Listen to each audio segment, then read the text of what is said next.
Hey guys, welcome to my channel. My name is Dr. Tom LaHue, where we talk about all kinds of cool things about the Enneagram, trying to understand ourselves better, the people that we love, the people we're trying to get along with. In the description below is a link to my website, tomlahue.com, where you can book Enneagram coaching appointments for yourself or for your marriage. And also on the website is all the certificate programs are listed. So if you're interested in becoming an Enneagram coach or just trying to understand how to use the Enneagram better to help yourself or others, I do offer several different coaching programs and certificate programs. They are on Zoom. And if you can't make the actual live meeting, you can watch the recorded broadcast. You don't have to miss anything. So check out those certificate programs. Also, thanks to my patrons. I really appreciate your continued support and your love for the channel. Okay, so what are we talking about today? Well, we're talking about the harmony groups, or also we might call them the harmony triads. And hopefully if we have time, we'll talk about the dominant affect groups as well. This information is coming from the Sacred Enneagram. As I've been working on the certificate program for Enneagram in the Christian Life, which I would love for you to check out, I've been looking heavily at both of these two books. These have been guiding my thinking and will guide the class, will be required for the class, or recommended for the class. And so these have been my companions. You can see how bent that book is because, I've been reading it, studying it, and I've already read the Sacred Enneagram a long time ago, but now I'm going back through and re-highlighting and trying to really unpack it and understand it. And one of the things that is mentioned in here, as well in some of these other books, is the harmony triads or the dominant affect triads, both of those. And I want to talk about those a little bit today. And maybe you've heard all of this before, but a lot of people haven't. A lot of people don't dig this deep into the Enneagram to figure out or learn about all of these groupings. There's a lot of different groupings that you will discover that the types are in. For example, we all know the assertive, the compliant, and the withdrawn stances, right? I think we get that. Those three, the 5, 4, and the 9 are all in the withdrawn, meaning they got to move away from people to regain their energy. The compliant stances are the 1, 2, and 6. They're all in a triangle saying, how do I need to show up today? What do I need to comply my energy to? And the aggressive or the assertive stance of 7, 8, and 3, I'm waking up to go after what I want to go after. You can get on board, but don't get in my way. We all kind of know, maybe are familiar with at least that, but there's a lot more of these kinds of groupings that we find when we study the Enneagram. And I want to talk about those today, the harmony triads, and then the subcategory under that, the dominant affect groups, okay? So if you want to read more about that, you can, of course, pick up the book. I would highly recommend The Sacred Enneagram. Okay, so the harmony triads, they're broken up into 3 groups of 3, and the first group are called the relationalists. And this is the 2, the 5, and the 8. The second group is the pragmatists. That's the 3, the 6, and the 9.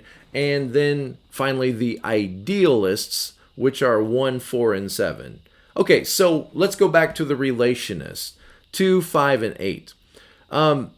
These 3 types, 2s, 5s, and 8s, are all moving in relationships in a certain way. Okay, so they're moving in relationships in a certain way. 3 distinct moves in their relationships. They relate to their world through their connections. 2s, that seems obvious. It doesn't seem obvious for 5s or maybe 8s, but it does for 2s. We do think of 2s as being kind of the most relationally conscious or the most obvious in moving toward people to take care of them, moving toward people to interact with them. Sometimes maybe finding their worth and value in those relationships a little too strong. But 2s are moving toward people to meet other people's needs. Now, of course, 2s want to be loved. They want to be cared about. They would really like to be the center of their dominant person's life or their world. But, sometimes they fear that that love may not be reciprocated, or they fear that that love may be rejected. So they might sort of digress into just meeting people's needs or meeting important people's needs. So 2s are relational in that they relate to the world by moving toward people to meet needs. Okay, let's just leave it there and then we'll go a little deeper in a minute. 5s are moving in relationships as well, but not really moving toward people. They tend to move away from people. Moving away from people now that isn't always a bad thing. You might think, oh, well, that's terrible. They're withdrawing and moving away from people. That's not nice, or that's not friendly, or that's not kind. Well, there can be an advantage to this. When you can move away from people emotionally and detach from people, you sometimes are given a better vantage point to resolving conflict or solving people's problems. So you could say it like this. They move away from people to deliver reason and perspective to people. So that can be a good thing.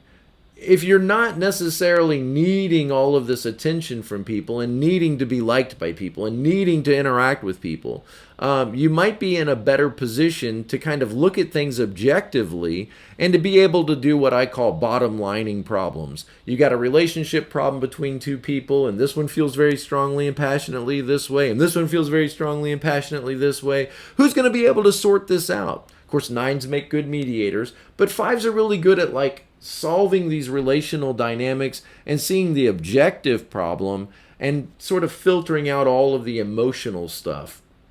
Not that 5s don't have emotions. I'm not saying that. Okay. All right. So 5s move away from people to deliver reason and perspective. All right. 8s move with people to assert what is required. Okay. So they're moving with people. And I would say they tend to be leading people. They tend to be moving people in directions. Guys, get behind me. We're going to take the hill. Let's storm the hill. So the 8 is moving with them. Join forces together and we will overcome this obstacle. We will overcome this challenge. Come on, gang. Let's all work together. Let's move forward and we will see progress. So 2s are moving toward people to meet their needs. 5s are moving away from people to keep their distance and to be more objective and to be able to be more rational and reasoned and get an offer perspective. 8s are moving with people to lead them, to challenge them, to guide them. Okay, that's the relationists. This is the harmony triads. The first one is the relationists, 2, 5, and 8. Okay, let's talk about the pragmatists. The pragmatists are the people in the centers of those triads, 3, 6, and 9.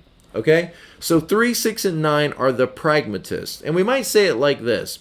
They are seeking their place in the world. They're seeking their place in relationships. They're trying to relate to the world primarily through what works for them. Okay, so they're being pragmatic. Their stance is pragmatic. 3s are seeking a practical and sustaining role in the world. What's my job? What role do I serve? Let me do that to the best of my ability.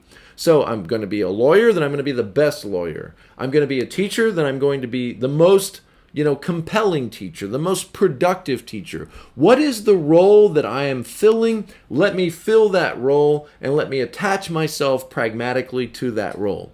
6s, you could say, are seeking assurance and a safe and secure existence in the world. 6s are seeking to assure a safe and secure existence in the world. 9s are seeking comfortable positions or place in the world. What is my job? Okay, I'm going to show up and I'm going to do my job. And status quo. I just maintain that plodding kind of mentality. I show up, I do what I'm expected to do, and I'm comfortable in this position. I like this position. I get along with the people in this position. I'm comfortable. Okay, so 3, 6, and 9 are attaching themselves to what's working for them or what's providing them with their sense of role for 3s, security for 6s, and comfort for 9s. Okay, the next group in the harmony triads are the idealists, and that's 1s, 4s, and 7s. The idealists. The idealists are kind of relating to the world like, this could be better. This should be better. There's a more better way that the world could be operating. A vision of the way the world could be in order for life and for my spirit to thrive. So they tend to relate to the world through their dreams or their imagination or their planning or their idea or vision of a better world. 1s are seeking a perfect world according to their internal standards, the way things ought to be. Things should be moving toward the direction of the way my internal direction says they should. So things could be better. Again, the dishwasher could be loaded more accurately. The towels could be folded straighter. 4s, I think about the little carpet lines when you vacuum. Get those carpet lines, those swirls, just perfect. 4s are seeking the ultimate ideal world in which nothing of importance or substance is missing. Let me say that again. 4s are seeking an ultimate and ideal world and relationships in which nothing of importance or substance is missing. 7s are seeking the ideal positive world free of suffering and pain by going to something new and positive when frustration occurs. So 1s are seeking an ideal world that meets their perfect standards, that's rigid, that fits their criteria of what good and what should be done. 4s are seeking a ultimate experience or an ultimate world that lives up to their expectations, that is not missing anything, that is full of substance and importance. And 7s are seeking a world free of pain, free of suffering, free of problems, free of gloomy, gray clouds. And when they experience those things, you might see them run off toward what is new or what is fun or what will promise a brighter existence. So the 3 harmony triads are the relationists, the pragmatists, and the idealists. Okay, now let's go one level deeper. Beneath the harmony, then you can imagine, before we go deeper, you can imagine that all of these truths about us certainly affect the way we interact with the world. They affect the way we relate to others in relationships. If you are in a relationship with an idealist, a 1, 4, or a 7, for example, just keep in mind that they're always kind of thinking, this could be better. This could be better. Our day could be better. Our relationship could be better. Our environment could be better. This vacation could be better. So there's a sense in which idealists are kind of ruining their own experience. There's like a roommate in their head that just keeps telling them things aren't quite living up to the way they ought to be. Now, recognize if you're in a relationship with that, you're going to have to make certain compensations to just be understanding of that as they seek to work through their own idealism and to come to grips that maybe things are okay the way they are. If you're in a relationship with, a pragmatist, for example, a 3, 6, or a 9, it might be helpful for you to understand that they often move toward what works or what's working for them environment. You might say, well, that's not right. That's not the way it should be, or that's not appropriate, or that's not fun, or that's not exciting. They're going to tend to move towards what's working. And the relationists are going to move 2s toward people to meet their needs, away from people to secure their own needs, or 8s with people in order to lead or guide them and to resist feeling controlled by them. So just understand that to some degree, these harmony triads that we are in, or the people that we love are in, are certainly going to affect the way we relate to the world around us. Now, let's go to the dominant affect groups. Dominant affect. What this is referring to is the dominant people in our life when we were children growing up. They have an effect on us that kind of gives us the why as to why we are in the harmony group that we are in. Why am I a 7? Or why are you a 6? And again, I don't think there's any real one clear answer for this. I don't know that anybody could really know for sure. whether you're born this way, whether you become this way. But I think that this is kind of an interesting, if we don't make too much out of this, I think it can be interesting. I don't think I caused my kids to become the types they are. I don't think my parents caused me. It's what we call confirmation bias. We tend to see the world through the lens of our Enneagram type. And so we can look back and we can see these things. Whether they existed in reality or not, that is something to debate and argue about. But it is kind of the message that we heard, let's say it that way. Our confirmation bias fills in the gaps, and it's a message that we hear. It's a message that may or may not have been intended to be communicated to us, but it's kind of the lesson that we learned and the message that we heard. So the caregivers in our life, and let's imagine that we had two of them, that we had a protective caregiver and a nurturing caregiver, okay?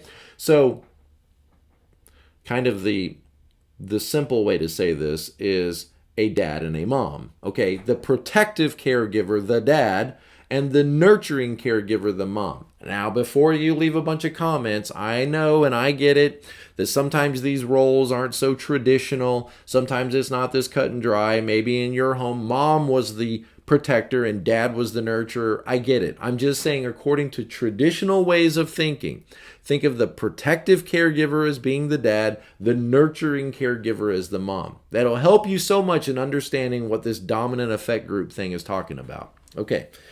So we all relate as young people in some way, positive or negative, even if they were absent, even if you didn't have a protective caregiver in your life or that role of dad or strong father figure in your life, that's still going to affect how you grow up, okay? So we all grow up hearing some kind of message that is communicated to us, seeing some kind of message communicated to us, whether it was intended or not.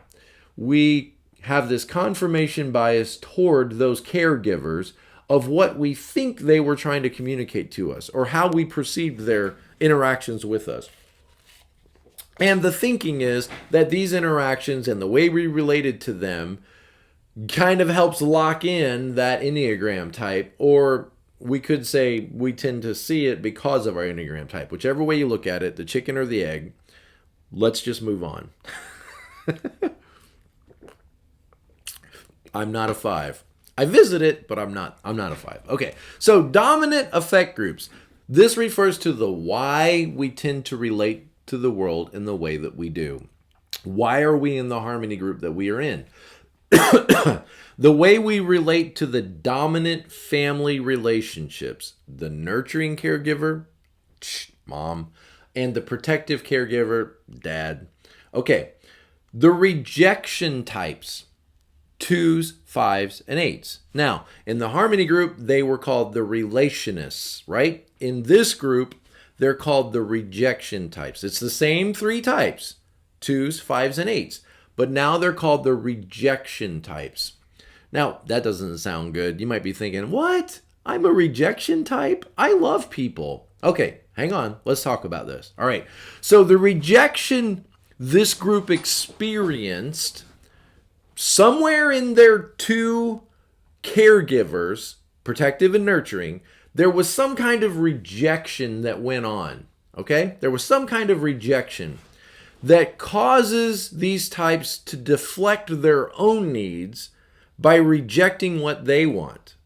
Okay, so 2s, 5s, and 8s tend to reject their own needs and deflect what they really want. They go through life expecting to be rejected, so they defend themselves, or their posture is kind of set to defend themselves against whatever rejection might come their way, okay, or against the rejection they might feel. They repress, not express. They repress their own genuine needs / vulnerabilities, 8s. They use emotional stiff arm techniques to push away what they don't want or they don't want to be controlled by, while simultaneously pulling toward themselves the kind of love they really do want. Essentially, these three types reject what they most want in relationships. Very sad.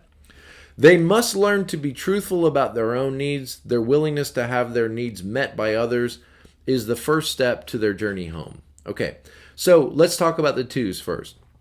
Twos felt rejected because the nurturing love they offered their protective caregiver was not reciprocated. Okay, let me say that in simple terms. Two children may have gotten the message, and again, I want to be clear that your parents may or may not have intended this message, but it's the message we hear, the message we receive, the confirmation bias. Let's say this in a simple way. Twos, as children, may have felt like they really tried to love their dad. They really tried to love their protective caregiver, but for whatever reasons, that love was never really reciprocated back to them, back to the two. So the two really tried to give their attention, their time. They tried to be pleasing to. They tried to make daddy the center of their world. But for whatever reasons, it just felt like dad was too busy for me, or dad didn't really care, or dad didn't really notice me, or that protective figure really just didn't have the same attention given back to me, the two. Twos simply want to be loved for who they are, but they're fearful that they might not be. And if they were to have needs of their own and they were to voice those needs, they might be perceived as being selfish, yes, but also they might be rejected, because if you have needs, what if the other person doesn't want to take the time to meet those needs? And that rejection of giving your needs to someone else and them not attending to those needs, oh, that would feel like terrible rejection. So it's better to just not mention what I need. It's better not to focus on what I need. Because if I did focus on what I need and I put it out there, and then the other person didn't want to take the time or the attention to meet my needs, oh, that would feel very painful. That would feel like a rejection. Okay, so twos tend to repress their own needs because they're afraid that their own needs will be too demanding and will then lead others to reject them. So you can't know what I need. So twos can be a little bit guarded, just like fives and eights, because they're kind of fear of being exposed. Like, I have needs and I need people to love me and I need people to care about me and I need people to help me. That can feel very exposing to a two who, after all, is here for others, is here to serve other people. I'm the missionary. I'm here to serve all the orphan children. And it can be very humbling. Humility, very important for twos. Remember what their sin is. Humility can be very important for twos to learn to grasp that or to accept that. So, relational security. You hear the guardedness in that? Being guarded. Relational security means having as few needs as possible. Then maybe I won't be rejected. So relational security is all about avoiding rejection. Okay, very interesting stuff. All right, fives. Fives are also in the rejection group with twos and eights. Fives rejected both the nurturing and protective caregivers, which they perceived as intrusive. So let me put that in simple terms, okay? As children, fives may have felt like both mom and dad were kind of invasive and intrusive forces on them. Now, they could have been invasive and intrusive in a negative way, like yelling and screaming and, just being bad role models. And so the five had to retreat away from that, all of that strife and all of that chaos. But their parents could have been intrusive in a more positive way of just trying to over attention, nurture and care and protect and put your helmet on, son. Oh, you need to go out. You're going to make sure you tie both your shoes. So the parents could have been intrusive in a very positive way, trying to be loving, trying to be careful with their child and offer care and support. But whatever reason, the 5 perceived their parents, both of them, as being intrusive forces on their life. And so the 5 rejects mommy and daddy to sort of distance themselves away from those intrusive, invasive forces and to learn to self-nurture and self-protect. 5s resist exposing, there it is again, guarded. 5s exist exposing their needs by protecting themselves with emotional distance. Okay, so 5s tend to be guarded people who don't want to be in touch with their own needs, because if I have needs, then I have to allow those intrusive forces back into my life. I don't want to be intruded on. I don't want to be manipulated. I don't want to be controlled. I don't want to be coerced. So I need to retreat into the safe space, the lair, the laboratory, the castle walls. I need to retreat, and I will self-protect and I will self-nurture, because mommy and daddy's nurturing and protection is too invasive into my space. And so 5s reject that and they move away, okay, into self-protecting and self-nurturing. Okay, let's talk about the 8. The 8 is also in the rejection group with 2s and 5s. 8s felt controlled by the nurturing love that was offered by their caregiver and then rejected it. So they began to over-identify with the protective caregiver and their energy. Okay, let me say that in simple words. As a child, the 8 child felt like mommy was trying to be controlling. Mommy was giving orders. Mommy was giving demands. Mommy was saying what time bedtime was. Mommy was saying you have to eat your vegetables. Mommy was saying turn off the television. And that felt like somebody was trying to tell me what to do. And this is bull. This is not going to happen in my life. So the 8 kind of pushes back against, rejects the nurturing caregiver who's giving all of these demands and orders and all of this. Again, was your mom overly demanding? Maybe or maybe not, but it's how you perceived it. It's your confirmation bias. You perceived mommy as though she's trying to control you, trying to manipulate you, or trying to direct you too directly. So you began to shift the attention over to the protective caregiver and more identify with them. Identify like, I want to be like that. I want to be strong like dad is, or I want that independent space like dad has. I want to be big and powerful like dad is, or like the protective caregiver is. Because they have a fear of being controlled, 8s refuse to open up their hearts. Now, I know these are kind of blanket statements, and you're as an 8 reading or hearing this, and you're like, I opened my heart? What are you talking about? Okay, first of all, let me say that this is information that I glean from others. And so your fight isn't with me. Let's just try to understand this and see if there might be some truth to this under the surface, okay? Because they have a natural fear of being controlled, 8s, we might soften it by saying, have a tendency to sort of refuse to open up their hearts, or they have a fear of opening up their hearts because they kind of reject the possibility of needing anyone else. I'm strong, I'm powerful, I'm capable. I don't need other people. I'm strong, and other people are going to try to control, and other people are going to try to manipulate me.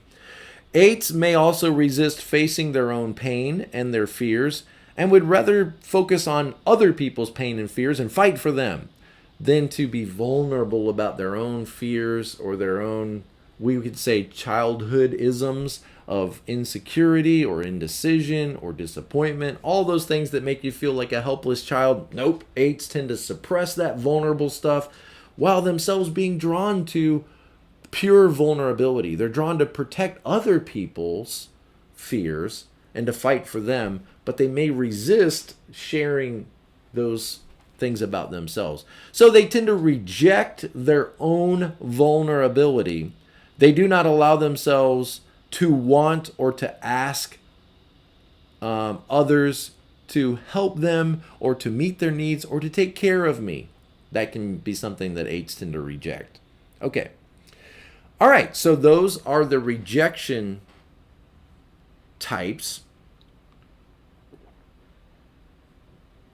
In this dominant attachment group, or dominant affect group, wow, I know these terms, they start to get a little bit too hard to keep in line. These rejection groups are also the same as the relationist groups in the harmony, if you're looking at it from the harmony perspective. Okay, so let's stay with the dominant affect groups. All right, so let's talk about the next group, which are the attachment types. So the first group was the rejection group. This group is the attachment group, or the attachment types. Now, I've got this little voice in my head saying, what if people think he doesn't know what he's talking about?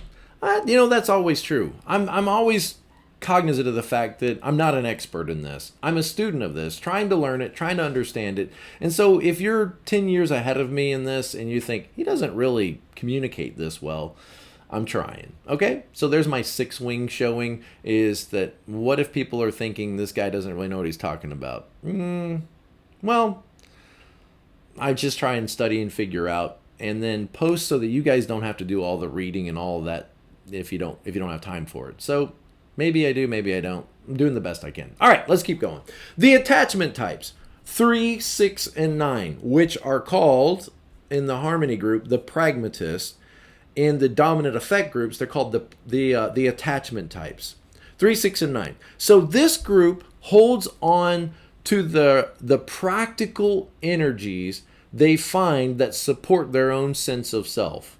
In other words, one of their caregivers or both came alongside of them, helped them see how they fit in the world, and then they over-attached to that other person, that nurturer, that protector. Okay?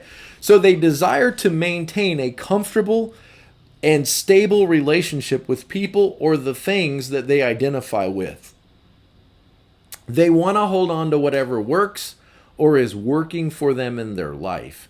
They attach to their need for 3s, recognition, 6s, this is sign language, by the way, for 6, 6s, to external forces that provide them with safety and security, and 9s, independence, or whatever will help them be autonomous or remain free from other people's over-involvement in their life. Okay, so they have a deep hunger for attachment that was met by their caregiver with either recognition, stability, or independence. So let's start with the 3. The 3 attaches to the energy of the nurturing caregiver. In other words, mommy. Okay? The 3 attaches to the energy of the nurturing caregiver and subsequently becomes capable of nurturing themselves. All right, so let's put that in simple terms. The 3 has a strong bond with mom. Mom came alongside of them and praised them for who they were and what they were doing. And so they started to hear mom's voice in their head, and they began to feel more confident and bold as they kind of incorporated mom's praise into their life. All right? So the 3 attaches to the energy of the nurturing caregiver and subsequently becomes capable of nurturing themselves. The affection that they gave to their mom and received from their mom or their nurturing caregiver fuels their natural ability to self-nurture themselves. In other words, okay, I'm all right. I attained this, I achieved this, I did a good job, they're proud of me, I'm okay. So they're nurturing, the focus is on the nurturing caregiver. The 6 overly attaches to the energy of the protective caregiver and subsequently becomes capable of self-protection. In other words, as a child, in simple terms, the 6 attaches or aligns themselves with daddy. Daddy's strong. Daddy's big. Daddy's powerful. As long as I'm close to Dad and as long as I relate well to Dad, then I'll be safe and I'll be secure. If I become more like Dad, then I would become safe myself and I'd be able to protect myself. And so they kind of like pull up alongside of the big guy, hold hands with him, and then grow up next to him and try to become like him and try to have that same control of themselves and posturing of themselves that Dad has. So I'll be safe in the world because I'm like Dad. So they attach to the dad figure or the protective caregiver in their life, and then I'll be okay. All right. The 9 attaches to the energy of both the nurturer and the protector in their life, and subsequently becomes capable of self-nurturing and self-protection. Okay, so simple terms, the 9 connects with both mom and dad. Both mom and dad, love them both, get along with both of them, and try to understand both sides and don't understand why they don't always get along. But I'm able to nurture myself and I'm able to protect myself because I have a good attachment with both mommy and daddy. Okay. Now let's move to the frustration types. In the harmony groups, we called them the idealists. This could be better. This could work out, and be a little bit improvement. Now, in the dominant affect groups, this group is called the frustration types. 1s, 4s, and 7s. Frustration types. Not a very appealing title for us, but I do understand it and can appreciate it. Hopefully you can as well. Realize if you're in a relationship with a 1, 4, or 7, you're with a frustration type. Could be helpful for you to understand that and give some compassion for it. This group, 1, 4, and 7, experiences constant angst about what could be. It could be better. It could be more fun. It could be more exciting. It could be cleaner. People could have showed up early. It could be more romantic. It could be more stylized. It could be more aesthetically pleasing. But constant angst. There's this sense that things aren't right in the world. Things could be improved on. As children, they were frustrated that they were not given enough of what they sensed they needed. Boy, that sounds like a 7, doesn't it? Not given enough, looking for more, looking for satisfaction. Not giving enough of what they needed. Their comfort needs were not being sufficiently attended to by their caregivers. In other words, I have all these needs and my caregivers are letting me down. They're not attending to my needs as much as they should be. So these types, 1s, 4s, and 7s, they wanted more than what they were receiving from their caregivers. They were hoping to receive more, so that left them frustrated, and to some degree that frustration has never left us. Now, I'm not saying your parents weren't good parents. I'm saying this is the story you heard, okay? This is the message you received. It may not have been intentional, but this is what you received. I'm not trying to put parents down in any way. I know your parents were great. I love your parents. They're fantastic. I'm going to send them a card for Mother's Day and Father's Day. Okay. All right, so where am I at here? None of these types ever seem to be able to find what they're looking for. That is such a helpful thought if you are one of these types, to realize that about yourself, that no matter how good the experience is, I'm always able to think of how it could have been better. If I could relax that a little bit, I might realize that in many ways it's my own idealism that causes me unhappiness in life. It's not other people not living up to my idealistic standards. It's my own idealistic standards are too rigid, and I need to relax them a little bit and be more okay with the way things are. If I was more okay with the way things are, I could be more present to life. I'd be more mindful. If I could learn to slow down and have more gratitude. Okay, sermon over. All right, let's go back to the notes here. So none of these types ever seems able to find what they're looking for. I think about the song from U2, I still haven't found what I'm looking for. So what do we know? He's probably a 1, 4, or a 7. I'm going to guess 4, but okay. This group has a persistent irritation because type 1, has unrealistic expectations for themselves and others. In other words, way too high. It's not good to be good enough. You got to do it perfect. And so the ones beat themselves up, and sometimes, or it can be very negative in their view of other people because people aren't living up to their high idealistic standards. Okay, so this group has a persistent irritation because, type 4, they have intense introspection in their quest for authenticity in themselves and the world. I'm going to leave that one alone for now. And type 7, persistent irritation because type 7 has a fear that bringing closure to an experience or an idea ultimately limits their freedom. In other words, if we make all of our plans and we nail it down, then what if in the last minute I want to make it better? What if at the last minute we find out that there was the best taco place in America was right down the street and we made plans, but I don't want the plans because the plans, I like dreams, but the plans are too rigid. They lock us in and then we might have to let something awesome go. And that would be sad. Okay, so the 1 seeks autonomy, to be themselves, to be true to themselves, integrity. The 4 seeks validation and recognition. Do you love me? Do you care about me? Do I matter? And the 7 seeks access to opportunities. And these types are constantly frustrated by their own idealism. The 1 is frustrated that the protective caregiver didn't safeguard them enough. And so they compensate by assuming a self-protective stance themselves. Okay, let's put that in simple terms. What is it saying? It's saying, as a child, the 1 could have been frustrated with daddy, upset with daddy, disappointed with daddy because daddy didn't protect them. From who? Well, it could have been other people in the family, bigger brothers or sisters who are annoying and antagonistic, or a mom who's overbearing or intrusive. But what about even the one's own self-criticism? Because ones can be very harsh with themselves.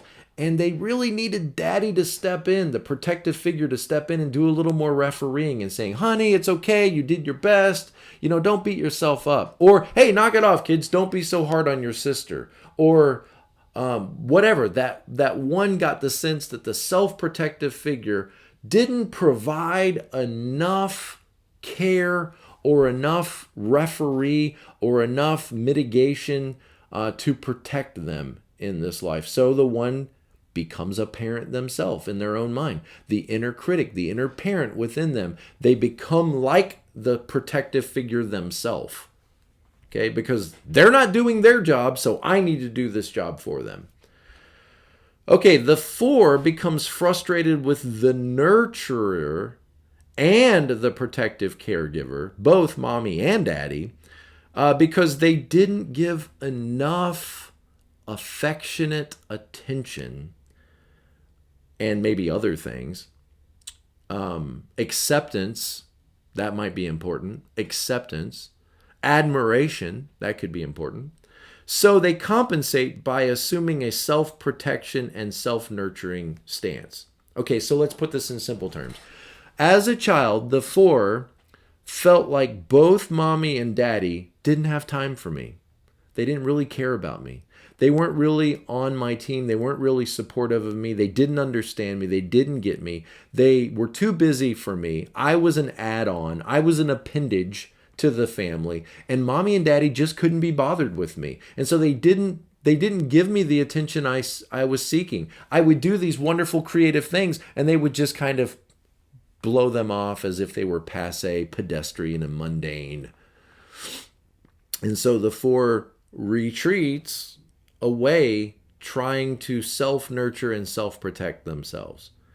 Okay, the 7 is frustrated that the nurturing caregiver didn't nurture enough to satisfy them, didn't provide enough caregiving for them, affection, attention, gift giving, entertaining, play, all kinds of attention, that they didn't provide enough to meet and satisfy the need of the 7. So they compensates by assuming a self-nurturing stance of avoiding pain. and of taking care of their own needs. So let's put that in simple terms. As a child, the 7 may have felt like mommy didn't have enough time to do all of the things with me that I wanted to do. She couldn't take me to the store today because she had appointments. She couldn't play with me outside and play with my toys and look at the rocks and look at the lizards because she had important phone calls. And so I was going to have to venture out into the world on my own and take care of my own needs and meet my own needs because mommy really was just too busy to satisfy and meet all the needs that I had. And so I become a perpetual glutton trying to meet my own needs. Okay, so I think that this is helpful in just giving us another layer of the onion in trying to understand a little bit more about our stance in this life and how we relate to others and how we relate to the world around us. I don't know, that this solves a lot of problems, but it does give us some interesting things to think about. Again, I don't want to persecute parents and say, you caused this. I don't think you caused your kid's Enneagram type. I think there are other forces and many forces, and parents might be one of them, but I don't think they're the only force in this. But I do think, that if you had a child, 2 children raised in the same environment, same family, even twins, and one of them was a 9 and the other one was a 7, or one of them was a 1 and the other one was a 3, and you had those 2 twins and you sat them down and talked about growing up in their home, they would have a very similar story, but they would have different stories because of our Enneagram type. We experience our environment differently. We're looking at life through a type, through a pair of lenses. And so our attention focuses on the things that confirm, that orientation or that type. Does it cause us to be that type? I think we could speculate. We could speculate all day about that. Or is it just how we see the world? Again, we could speculate. I think for sure it's how we see the world. So I think this could be helpful in understanding a little bit more about ourselves, why we tend to get frustrated with life, how we can relate to life in a more positive way, and certainly how we can relate to others in a more positive way. All right, guys, thank you so much for joining me for this video. Blessings, and as always, be present to life. I'll see you next time.